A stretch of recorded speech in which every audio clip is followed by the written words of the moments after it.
This is the Mark Dolan Way. Top tips for mind, body and soul, some great life hacks, and my favourite products of the week. This show is available on all podcast platforms, or you can watch it. Just subscribe to the Mark Dolan Way on YouTube and join the Facebook group. Enjoy.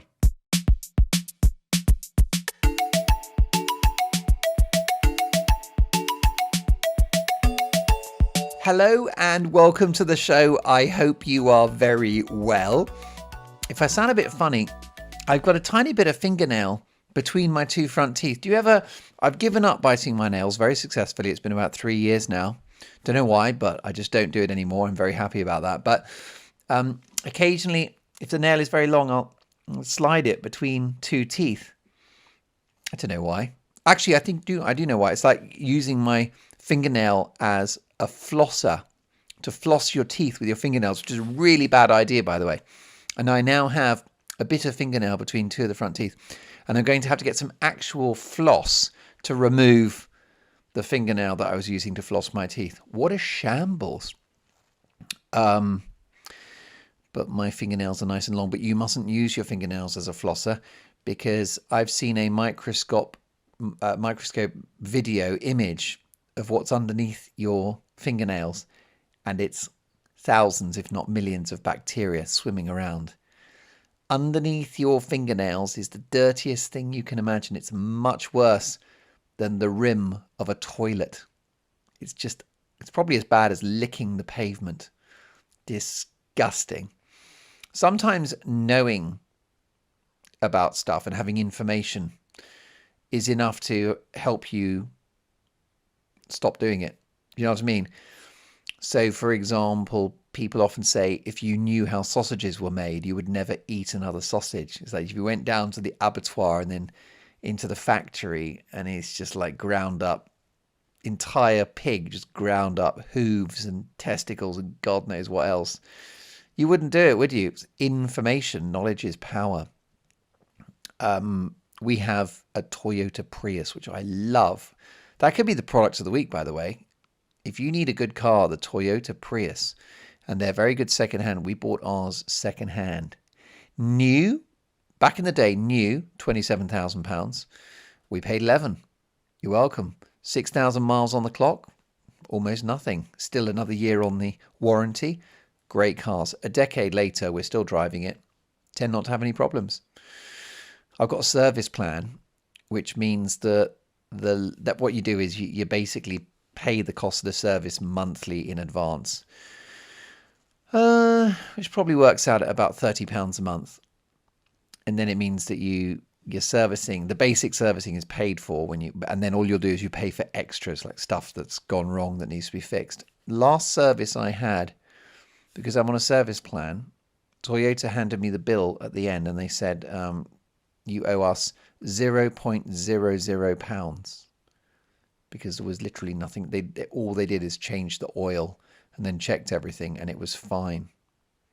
Imagine that. And the car is 14 years old.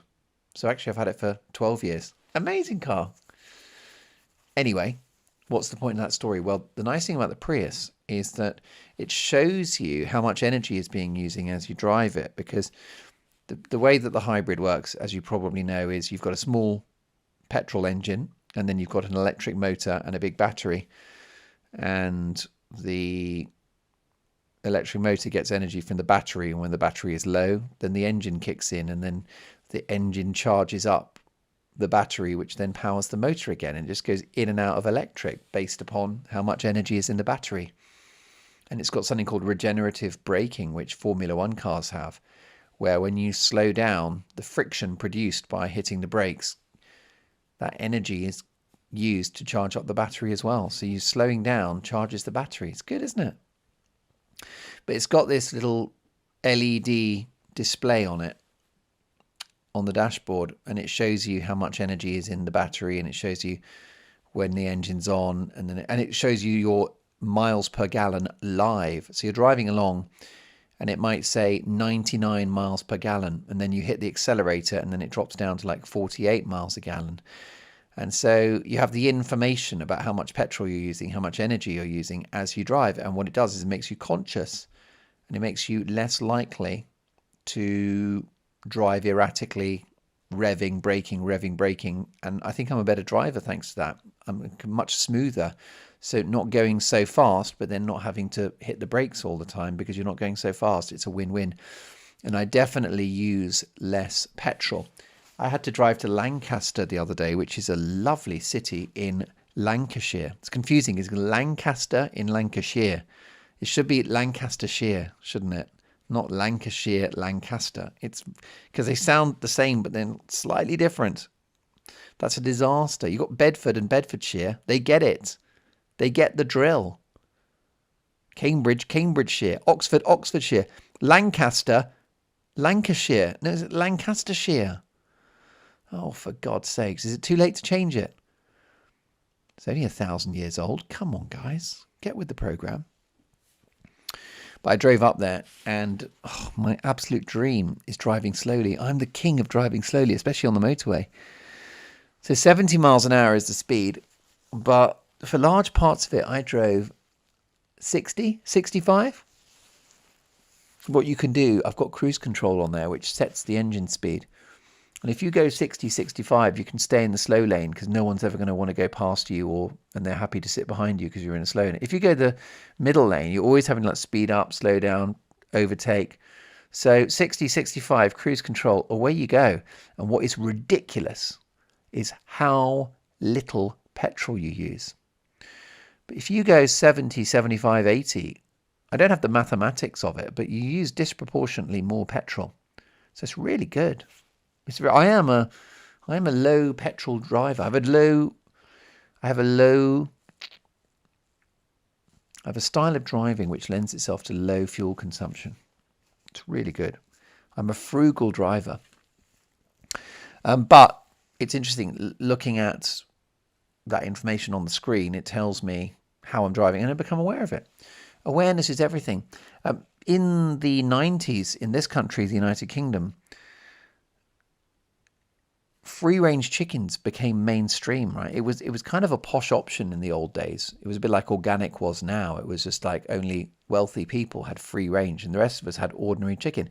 And then it became apparent through newspapers and TV documentaries that the chickens were kept in these terrible cages. They were called battery hens, and it was really cruel. And it was like an expose, and people were like, I don't want to eat chickens that have been lived in a cage like that. So I can't remember if it got outlawed or what, but I think they tightened up the rules so that animal welfare was going to be better. But it also attracted people to free range because it's the idea that the chicken wanders around just eating seeds in a field or in a nice open pen, free to roam, have a bit of water, have a peck about the place.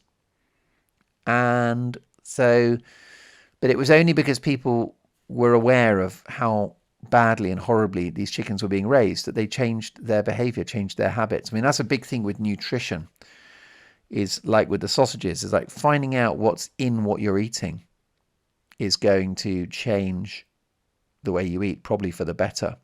Asim Malhotra, who's a surgeon, very clever man, a lovely man, and also he's the author of the POP diet, which is a very good Mediterranean style diet program, pretty much based on the idea of low carb, healthy natural fats, grass-fed beef, lamb, organic or free-range chicken. It's just all good, lovely, real ingredients. And he said that you shouldn't buy any food that's got you shouldn't buy any food that's got more than 5 ingredients. And I think that's not a bad rule of thumb, is it? You know, when you buy a muffin in a cafe, it's got like 15, 20 ingredients. It's not a good look, is it? I think it's not a bad shout. I mean, the ideal thing would be 1 ingredient. Look at butter. Butter is just milk fat. It's 1 ingredient. A chicken breast is 1 ingredient. A broccoli is 1 ingredient. An egg is 1 ingredient. That's not bad, is it? But add a push, you can go up to 5. How about that? But yeah, information changes behavior. And that's something, by the way, I've always thought when it comes to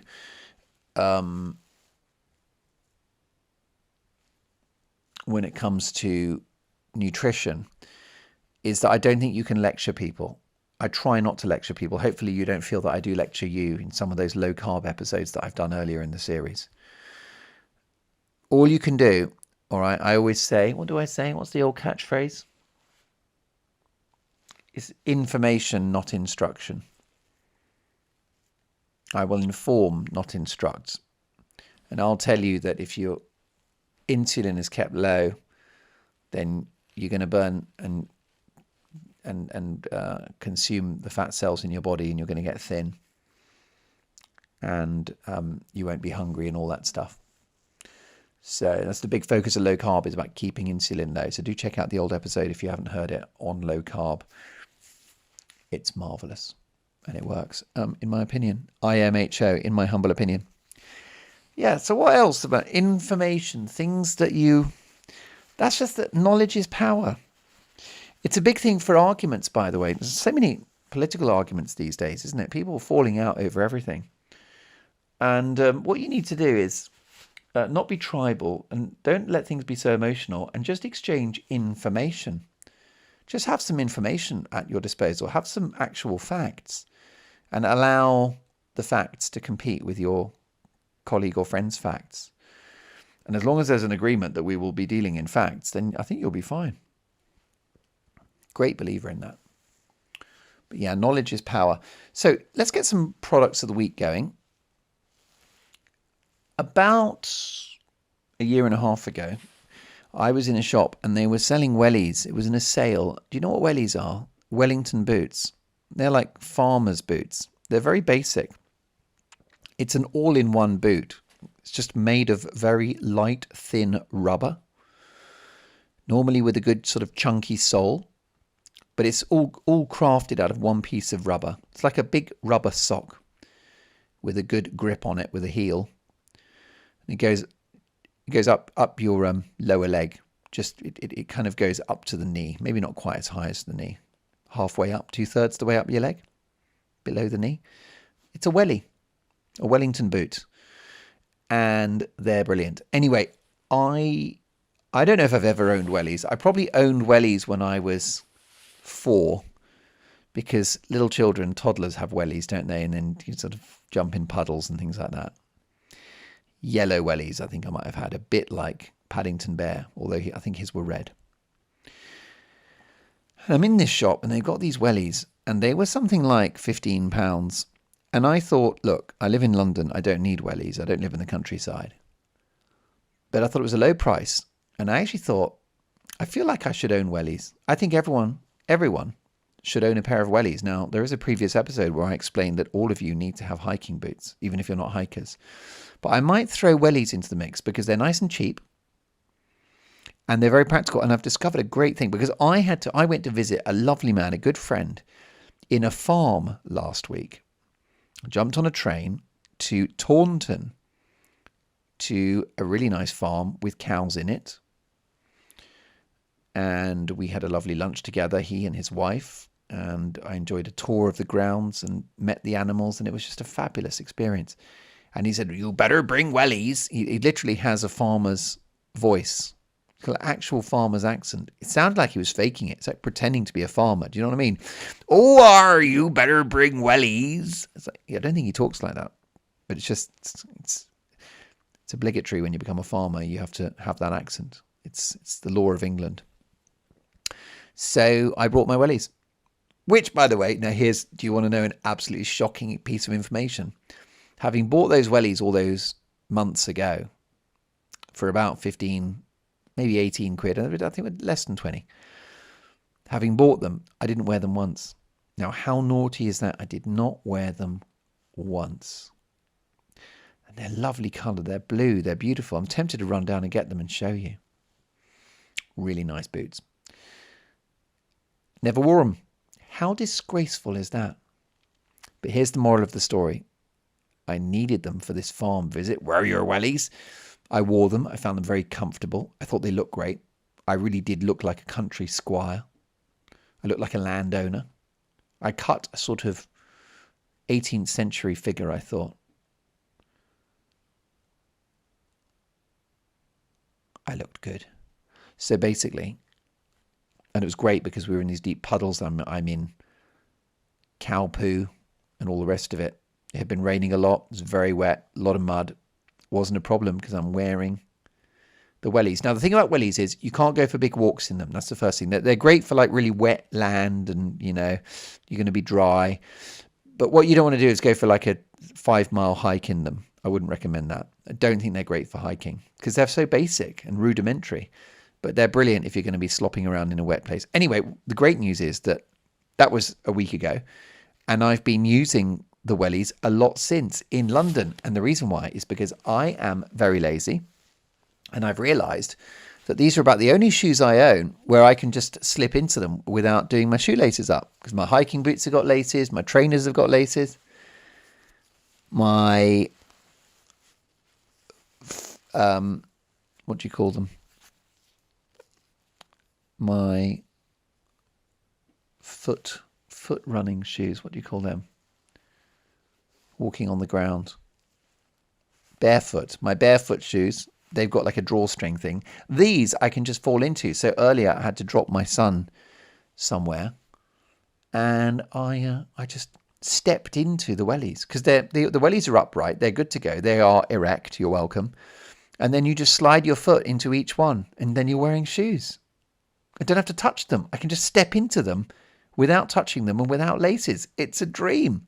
So having not worn these since the day of purchase, I've now worn them quite a lot. I'm pretty confident I'll be wearing them later today. I have to run an errand and I'm going to wear them tomorrow a bit as well. Wellies. What you might need to do is what I've done, which is I've had to fill them with insoles because they're quite loose inside and my foot sort of floats around. So I got 2 big thick insoles in there, which makes them more snug. But I love being able to step into the shoes and away you go. And I think they just cut a rustic look. It's a nice country look. They're good in dark green, dark blue and black. Hunter, of course, a company that do very popular wellies. But they're really posh and expensive. They're like 80 quid or 100 or 120. But these are good. Do you want me to check on Amazon how much you can get the cheapest wellies for? Should we have a quick look? Come on, let's do that. Let's go shopping together like a pair of girlfriends. Hey, girlfriend. Amazon. It is the crack cocaine of retail, isn't it? Oh, my internet is dramatically slow. I think it was slow last time we did this. Do you ever find, like, with the internet slow, or you can't get a signal, or you call somebody on their phone and they're, like, breaking up? And do you not think to yourself, it's 2024, can they not have sorted out, like, phones? Could that not be technology which is now, I mean, telecommunications? Why hasn't the whole of Britain got a good signal yet? It's 2024. We've been doing this for a long time now. It's not that big a country. Is that too much to ask? So now, amazingly, I've got no internet. How is that possible? I've just got the rather worrying circle of doom. It's not yielding the goods. It's not a problem. Why don't I let you know how much wellies are next time? I could give you a little... I mean, the thing is, you've got internet access, haven't you? So I'll let you do that. Oh, I'm in. There you go. I got lucky. I persisted. Right. Wellies. Will it understand Wellington boots men? There you go. And for women. There you go. There's a company called Work Tough. $24.99. Dunlop. There you go. $14.99. Juju, $19.99. 15 quid Dunlop. They're cheap. Come on. Don't tell me that's not cheap. There's a pair of Dunlops here. Unisex Dunlop Price Master boots. Are you ready for the price? £13.90. Wellies are cheap, folks. Do it. It's funny because they've got a list of all the wellies here. And then they've got some really thick insoles. So clearly they've been thinking like me that you need insoles if you're going to get some wellies. Love it. There you go. Product of the week. Let's do it. I had a bit of a drama this morning. Last night, actually, I was working 9 to 5, just like Dolly Parton. And then something happened, which is I came out of work onto my moped and it felt different. It just kind of drove differently. And I've been riding motorbikes for a long time. And if it feels different, that's bad news.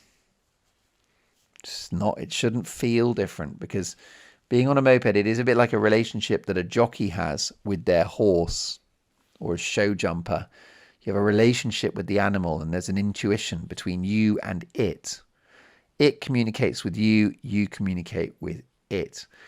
I'll never forget, years and years ago, I fell off my motorbike on my own, just driving up a hill on my own. The motorbike just sort of veered into the curb and I just fell off it on my own with no one around. Almost impossible to do, but I did it. But I was really happy, because after that, I felt like I was a much better rider of a motorbike, because I'd fallen. So now there's nothing to be afraid of. It's like the thing you don't want to happen has happened.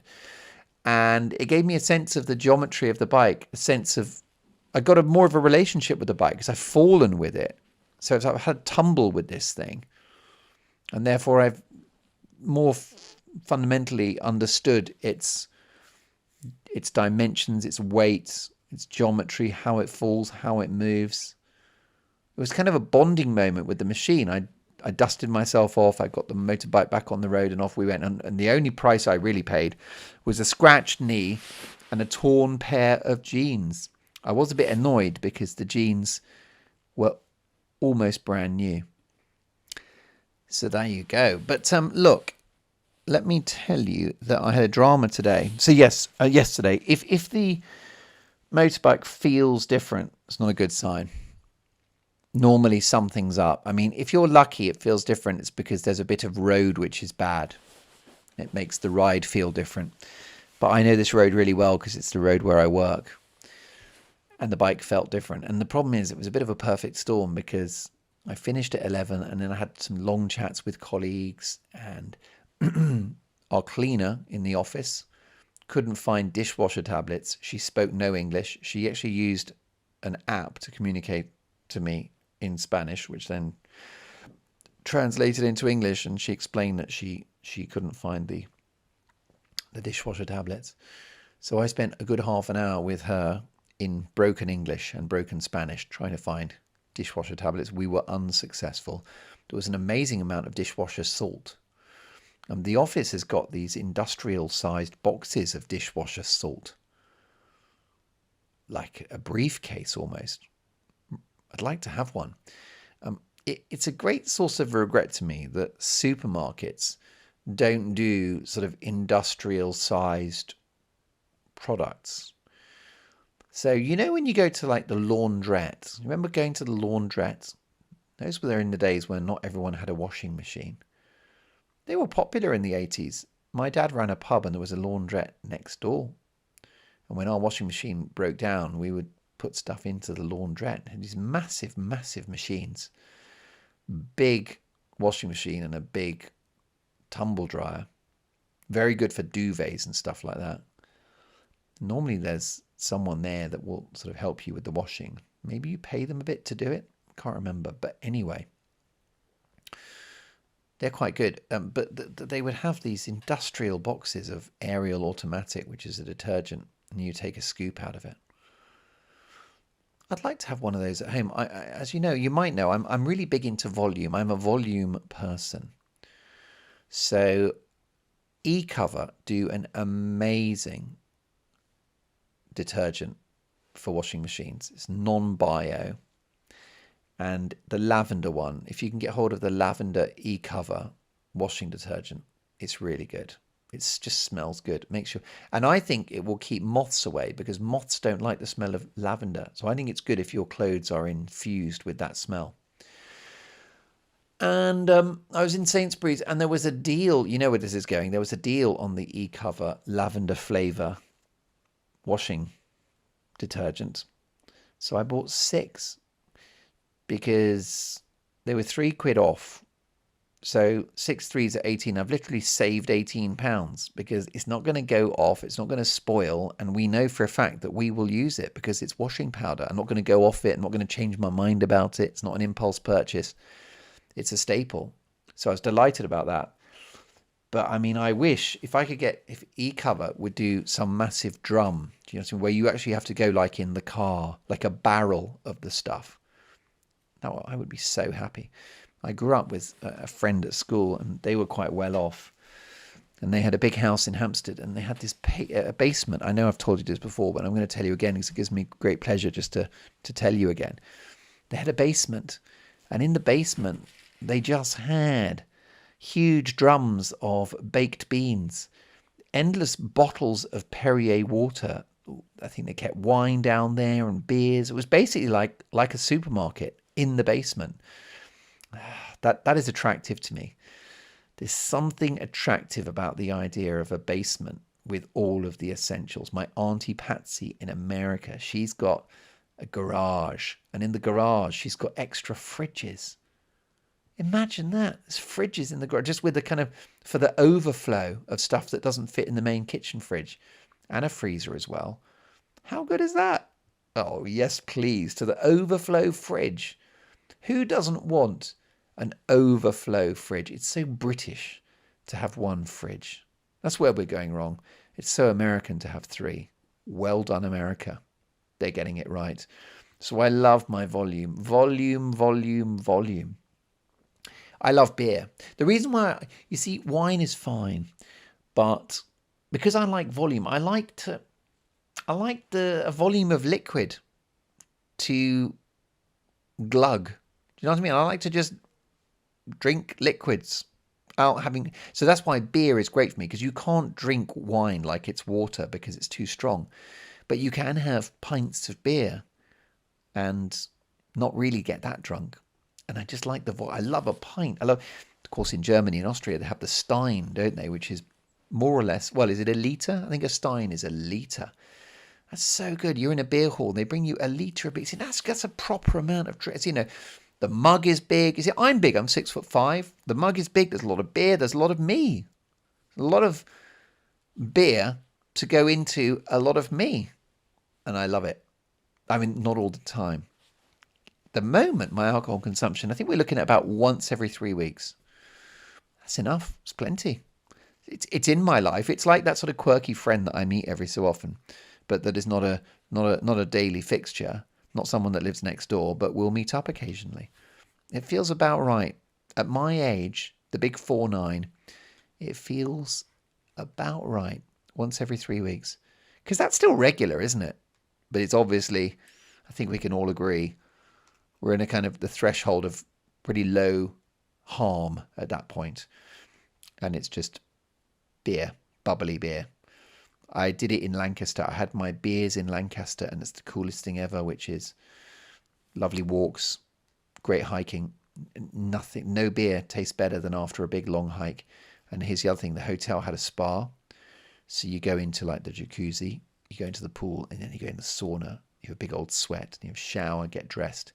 It was really cold, which meant that the water in the shower was ice cold. You come out of the shower, ice cold. Remember, cold showers is the way to go. It's another episode earlier in the series.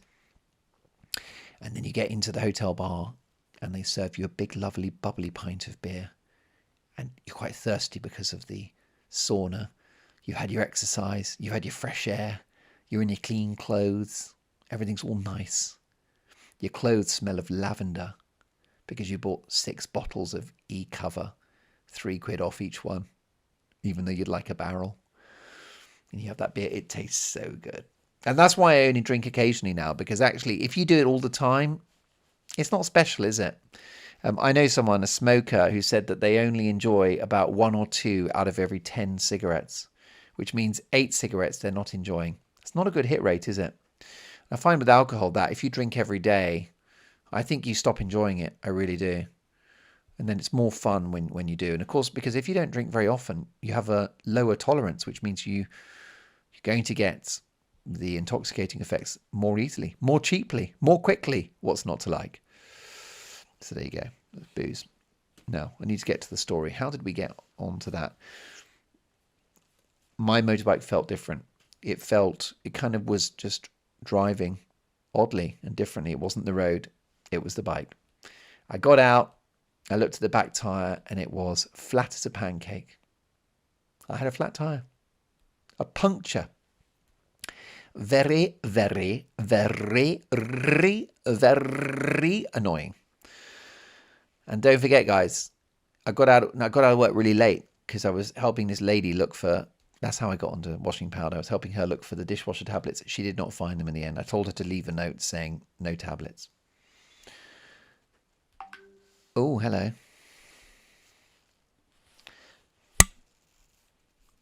All right. Not helpful, is it, for you guys having to listen to my bloody messages on the machine? I'm so sorry about that. Highly unprofessional. Yeah. Told her to leave a note, no tablets, which might sound like she's referring to some prescription she's on or something. Do you know what I mean? Sort of sharing confidential medical information. She's a very nice lady. She speaks no English, but we have the international language of smiling and waving. And it's enough. Actually, that takes me to a little point that I've got on the list here, which is acknowledge people. So we've got some cleaners at work. For some reason, I don't know why, but a good couple of the cleaners don't speak any English. Like, they don't speak any English at all. And I feel for them. And I think that it would be good if they could be supported in having some help with the language, because it can't be fun to live in a country and not speak the language. But lovely people, and they do a great job, so it's no problem at all.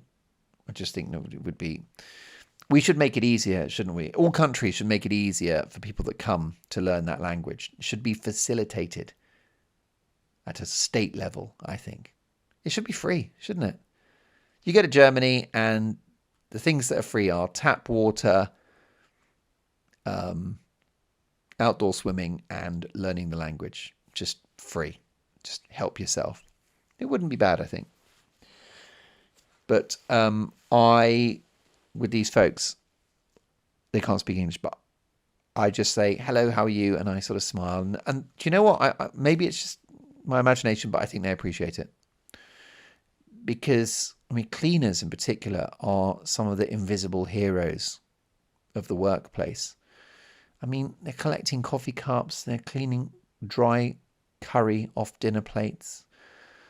There's tea bags lying around. Someone spilt milk on the floor. It's gone sticky. Can of Coke exploded on someone's desk. There's a stain in the carpet. They've got to go into the toilets and clean excrement off the loo, which is still cleaner than underneath your fingernails. But they are heroes. But I find that they're invisible. I find people don't acknowledge cleaners. The cleaners work around them, and they don't get. So I go the other way. I'm not. By the way, this is not virtue signaling because I'm against virtue signaling. I'm just telling you that this is how I roll, which is I connect with cleaners and I just go, hello, how are you? And I like it. It makes me feel good. I'm being selfish. It makes me happy because then they're happy, and then next time I see them, we have another wave and another hello, how are you? And then last night we had the adventure with the dishwasher tablets, which was a good half hour of fun. So acknowledging people is very important in life. When you go into the office, you walk past someone, make eye contact and just go, hi. It's never going to be a mistake to not acknowledge someone. Now, they might not reply. Sometimes I acknowledge people and they don't acknowledge back. It's fine. It's out of my control. But the risk you have, if you don't acknowledge people, sometimes you walk past someone and if you don't acknowledge them, they feel like you've blanked them, right? They could be insulted. So it's an insurance policy. It's like, the idea that you can never be overdressed, only underdressed. Because if you're overdressed and it's a casual party, it's fine, you're overdressed. Whereas if you are underdressed and it's a posh party, you're in trouble, right? You're not fulfilled the dress code. So, and it's the same with acknowledging people. It's never going to be a problem, but it will sometimes be a problem if you don't acknowledge people. So I find that I look at people, I say hello, whatever, a little wave. They really appreciate it. I think it works. I think it's what makes the world go round. And this show is about putting you in the top 5%. And I think only 5% of people are good at acknowledging others. Why don't you be one of them? I was in a little supermarket earlier today, picking up low-fat cheese crisps for my son. The only reason I buy low-fat crisps for my son is not because he's on a diet or has to worry about fat, but because the disgusting seed oils that go into that crisps are made with, sunflower oil, rapeseed oil.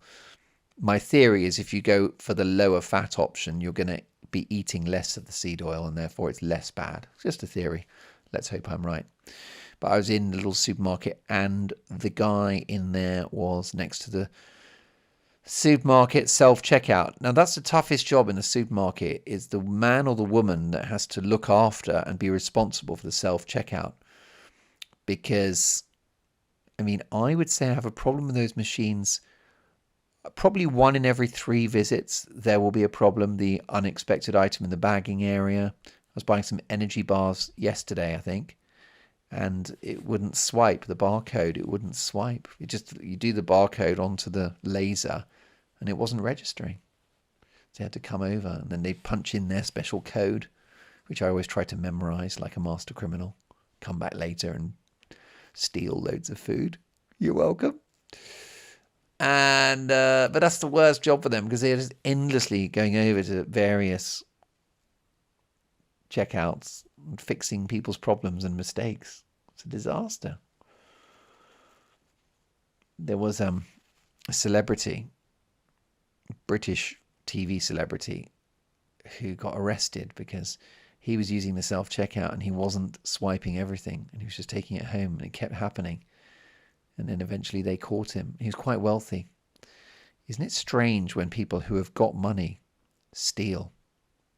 Winona Ryder, the actress, I think she was done for shoplifting. It was really bad for her career at that point. It's really bad publicity. But it's odd, isn't it? When people with money steal, it's because they've got an insecurity and like there's never enough. It's not great. Don't do it. Ask yourself, is it worth it? Listening to Craig Ferguson, a very wonderful Scottish comedian who lives in America, in Los Angeles, and presented, I think it was called The Late Show with Craig Ferguson. He replaced David Letterman, the late night slot on what channel? CBS? He didn't replace David Letterman. He was on after David Letterman. You had The Late Show with David Letterman and then some other extra late show with this guy, Craig Ferguson. It's not important, is it? We don't need that level of detail.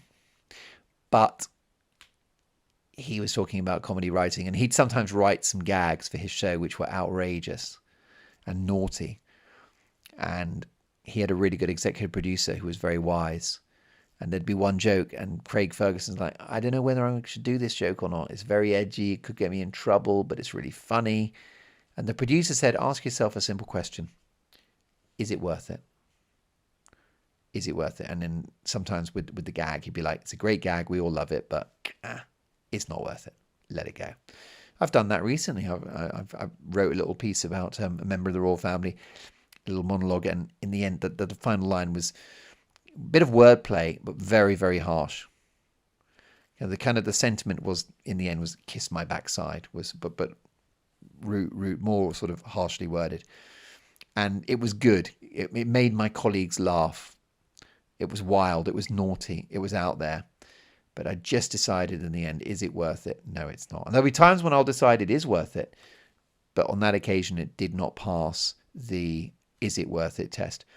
It's something worth you. You can ask yourself on a regular basis, is it worth it? Perhaps you're in a relationship and then you meet someone at a party or at work, and this is going to obviously cause a huge amount of damage if you were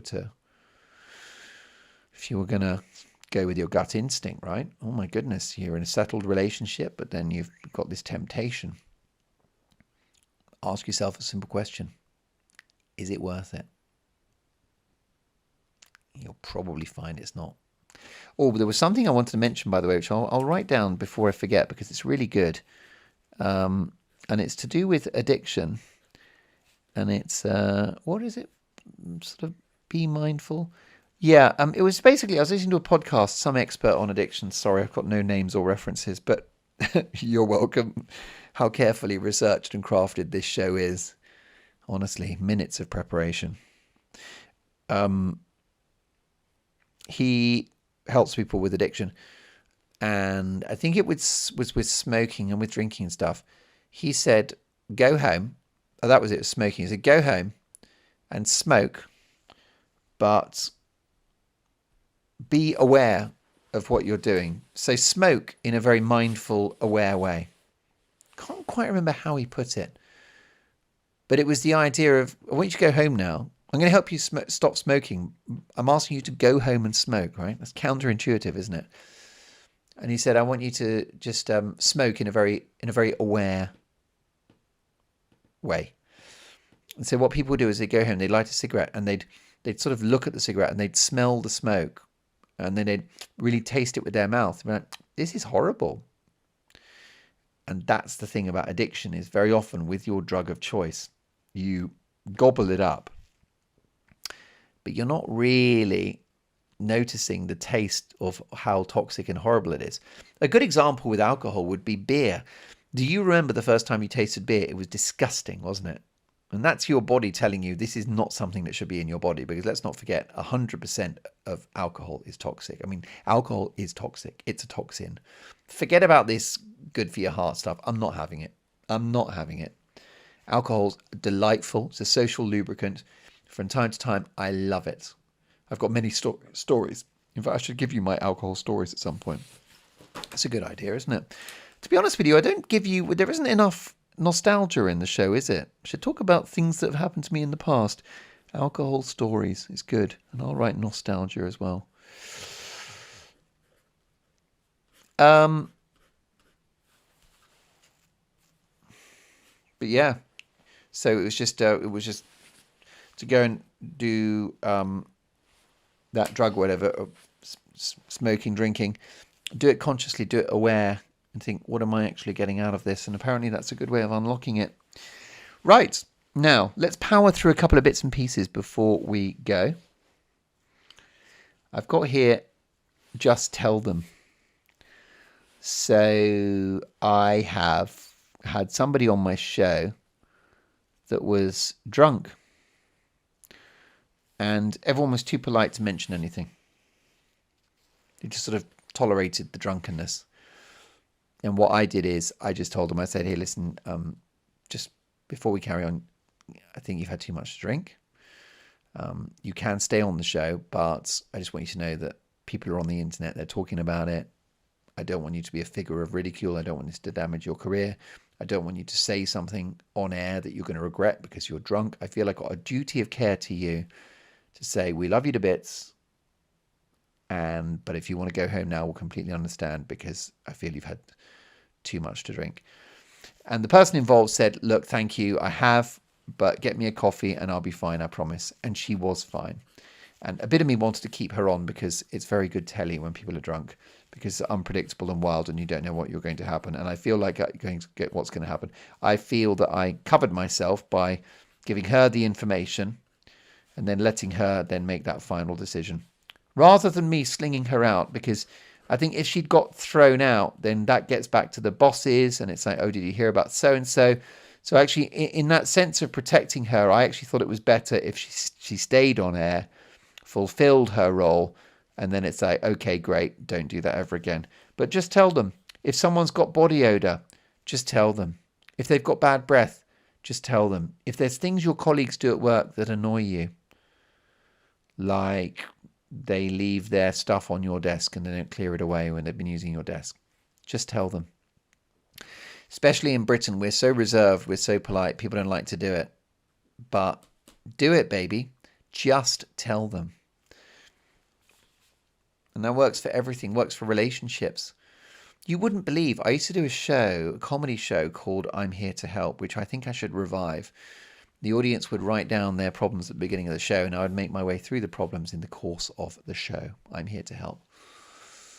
And the number of couples that would write stuff and share with an audience and a comedian that they don't even know, really private, intimate stuff, but they're telling me about things their partner does that they don't tell their partner. So you're going to tell a comedian whose job it is to take the mick out of you and do a show, and an audience of people, 200 people that you don't know, strangers, you're going to let them know that your husband leaves the wet towel on the bed, but you don't tell him.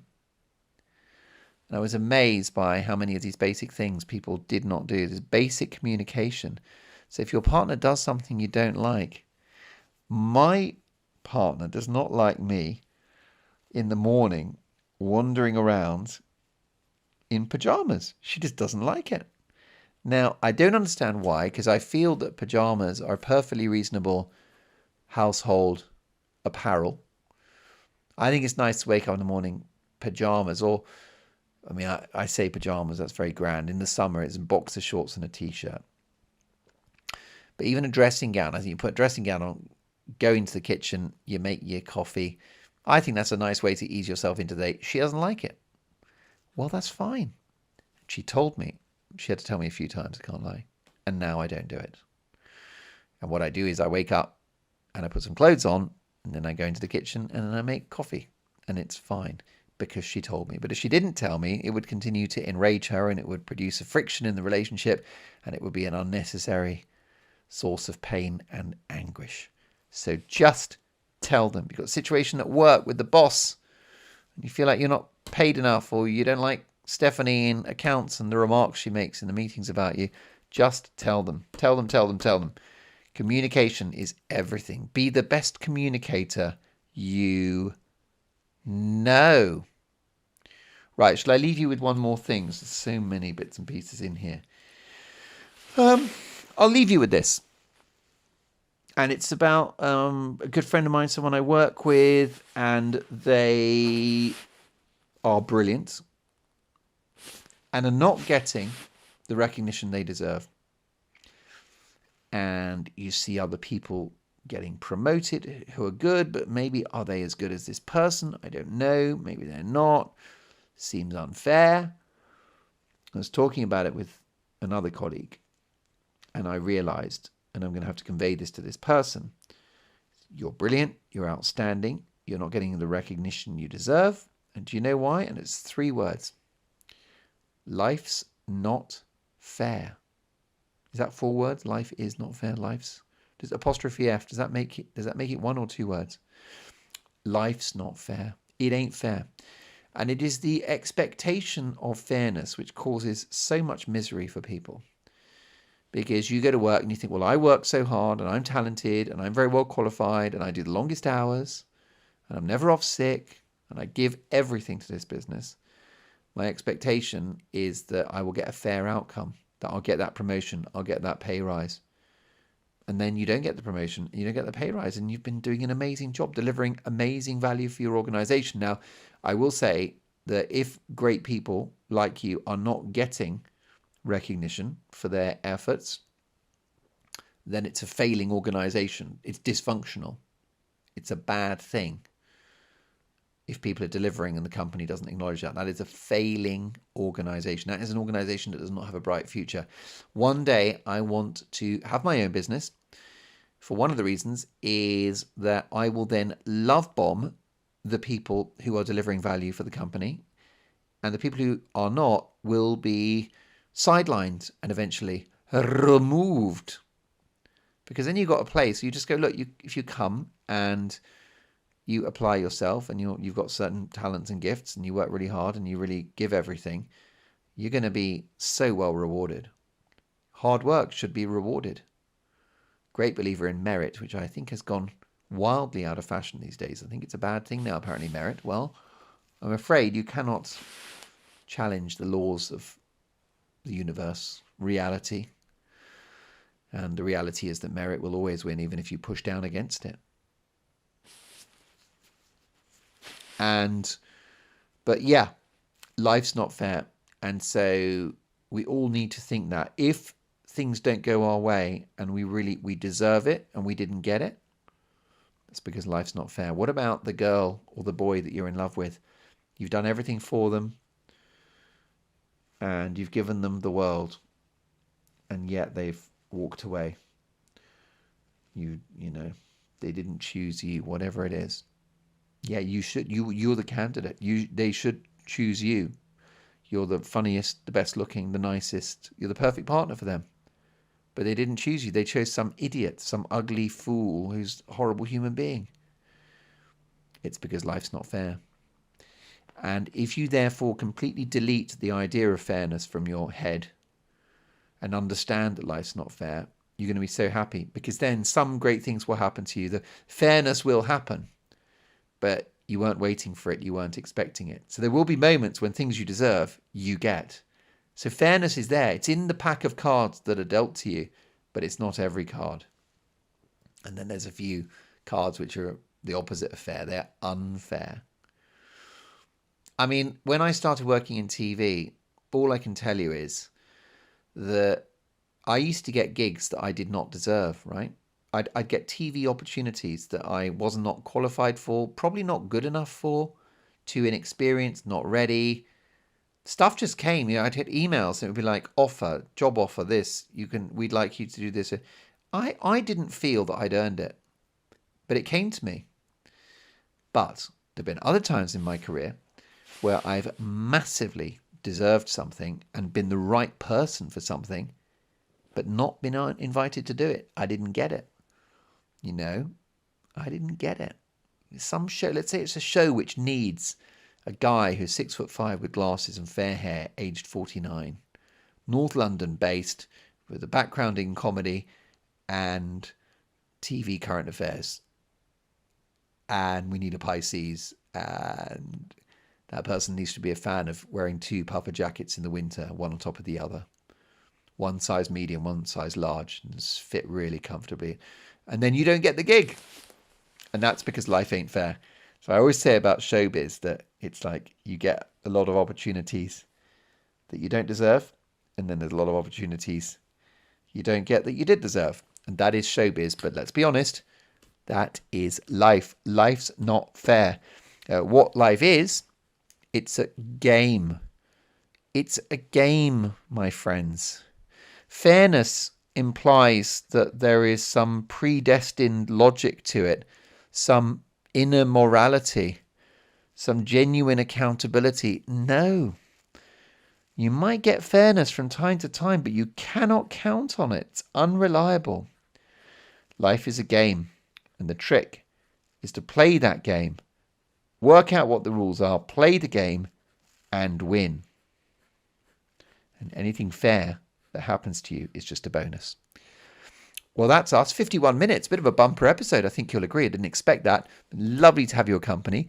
Cannot wait to see you next week, in which we're going to talk about having systems, hearing out your colleagues, and... oh, yes. Next week. This is a two-parter, right? Because this is episode 58. Next week, you will get the motorbike story. Well, you got to wait for that. It's basically a flat tire. What came next? That'll be next week's show. That'll be episode 59. We're not far off 60, are we? Thanks for your company. Go and have a great week. Life's not fair. That's, by the way, not meant to be negative.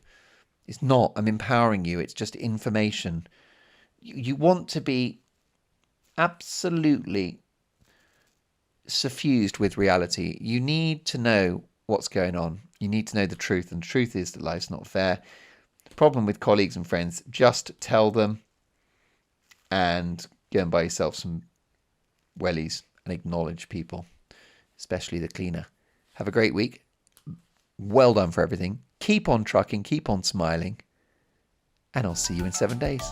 Bye-bye.